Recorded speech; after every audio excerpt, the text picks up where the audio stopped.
Hi everyone, my name is DGist and I will be providing one of this week's presentations for Liberty University's Advanced Social Psychology course. This week we are continuing to learn about the intricacies of social influence. For this presentation, I will be discussing the topics of conformity, obedience, social impact theory, de-individuation, and groupthink. For this first topic of conformity, I would like to take a minute to look at the definition of conformity. That is, the tendency to change our perceptions, opinions, or behavior in ways that are consistent with group norms. More often than not, when we talk about conformity, it is in a negative light. For that reason, I want the definition to be in the forefront of our minds as we discuss this topic. What intrigues me most about conformity is what causes it. According to the text, people can conform for either informational or normative reasons. In the first instance, a person might conform so that he or she can make the quote-unquote right decision. Now, this may not be the truly right decision, but rather another's opinion or perception of what is right. The second cause, normative influence, is conformity that occurs out of fear. In this situation, one is afraid that going against the grain will result in some sort of consequence or ridicule. As there are two reasons as to why people conform, there are also two types of conformity. The two forms of conformity are private conformity and public conformity. Private conformity occurs when one is truly and wholeheartedly invested in the issue at hand. In other words, they honestly believe that the group that they conform to is correct. This is evident by the way that the individual exhibits behavioral change, even after the group has dissipated. On the contrary, public conformity only occurs on the surface. Researchers explain this phenomenon by relating the social pressure of groups as an influence causing one to conform. As expected, this level of conformity does not show a lasting change in behavior. Next, we delve into the majority and minority influences that may lead to such public conformity.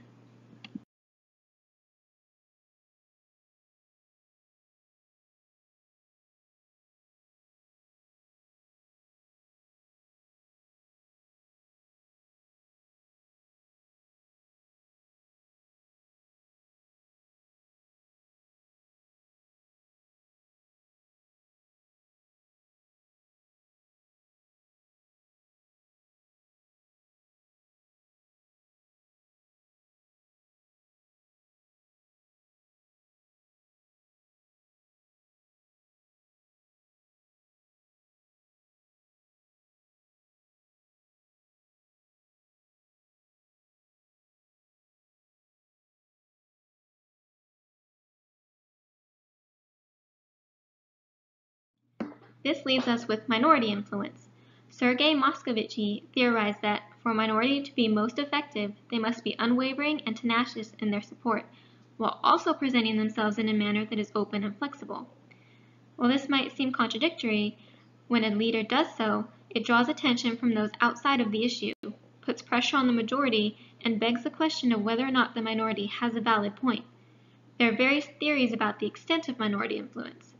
These theories largely revolve around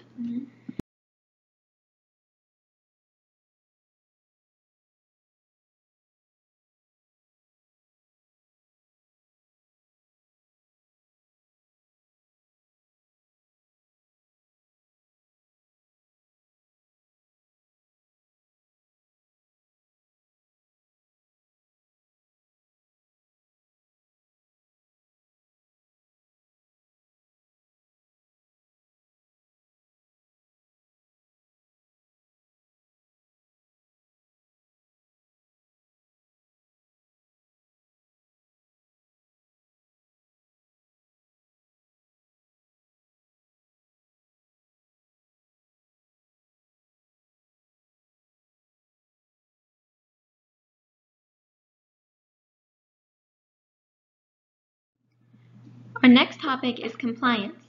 Unlike conformity, compliance occurs when a behavior changes as a result of a direct request. Those who administer these requests may be keen in the way that they are asking. Some of the most common techniques used by these people are the foot in the door technique, lowballing, the door in the face technique, and the that's not all technique. First, the foot in the door technique relies on the premise that once someone agrees to a small task, they will likely agree to larger tasks as well. The two steps of this technique are becoming convinced that you are one that complies with request, and you seek to maintain this new self-image even when larger tasks are asked of you.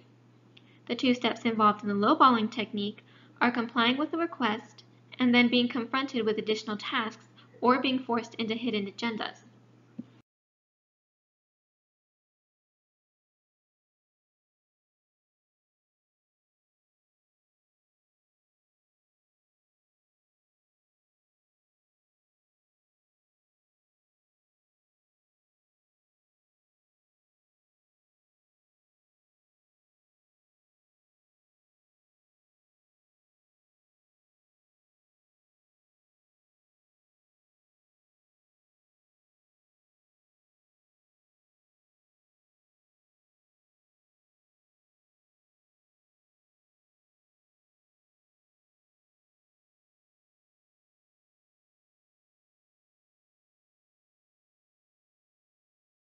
The third topic that I would like to discuss is social impact theory.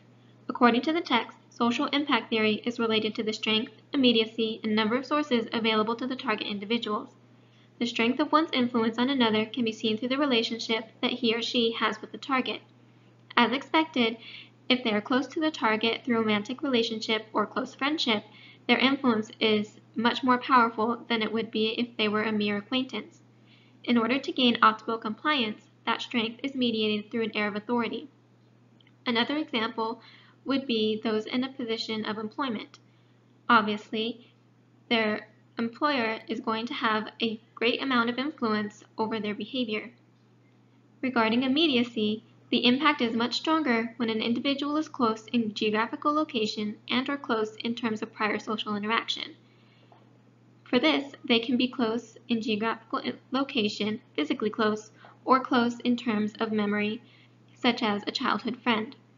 Lastly, as conformity notes, social impact is much more prevalent when there is a large number of individuals who support a cause. But, also with conformity, a number that is too large may produce the opposite effect.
The likelihood that dangerous behavior will occur can be better predicted when one takes note of the environmental cues.